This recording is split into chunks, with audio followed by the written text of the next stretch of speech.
Now, I've been thinking there's a lot of different reasons for why they were there, why they came off the mountain. 100 yards off from where we were sitting, there's private apple orchards there, fall apple.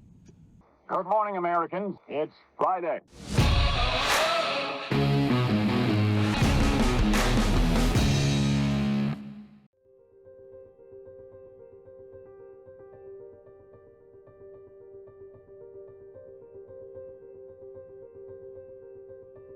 We were under this bridge, hanging out, like 9:30, 10 o'clock at night. Now, we're sitting under there for probably a half an hour, a good while, and I start getting a really, really weird vibe.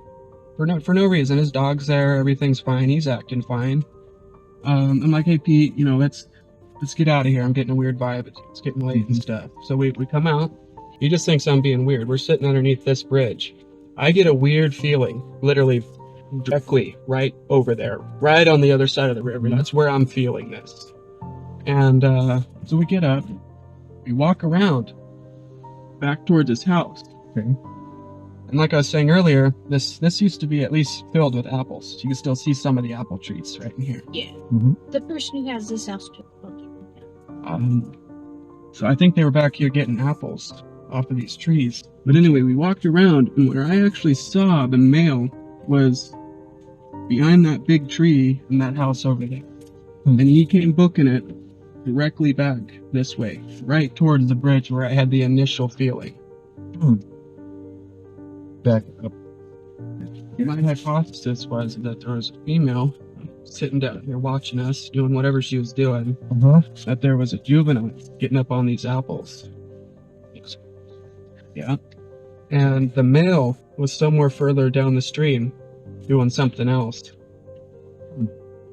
And he would have been on that side of the stream, behind that big old tree we can see over there right in front of that house. So we got up, there's even little steps right there and a ledge you can sit under the bridge. Got up, walked on the road, took that left there. About the time we got to almost right in front of that tree, I got that same feeling, but way worse, enough to just stop me in my tracks, make me like staring at that tree. And that's when it stepped out.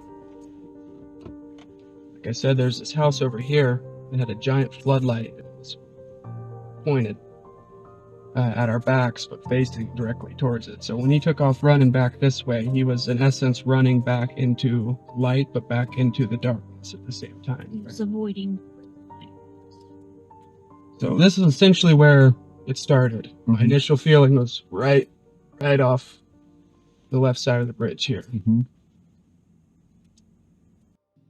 All right, let's break William's story down a little bit, and I'll give you a better explanation of exactly what happened and how it happened. First of all, William was sitting under the bridge with his friend. This is where the bridge is located. He had an eerie feeling, or like something was watching him from across the bridge on the other side.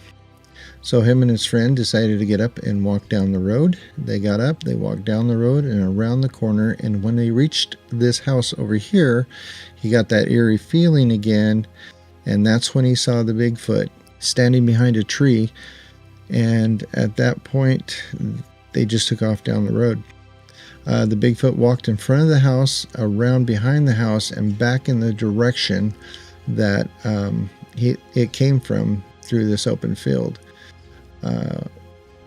William seemed to think that the purpose of these creatures and why they were here was because they were picking apples from this apple orchard.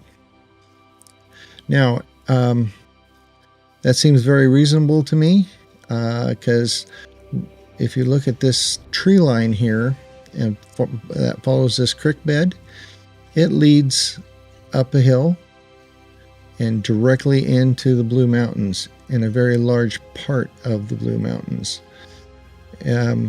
27,000 square miles of mountains that reaches from Idaho and Montana all the way down to Central Oregon to the Cascades, and from there straight down to California. So I find William's story very credible. He was very sincere about what he saw, and very emotional about it. And I find everything that happened in his story very feasible.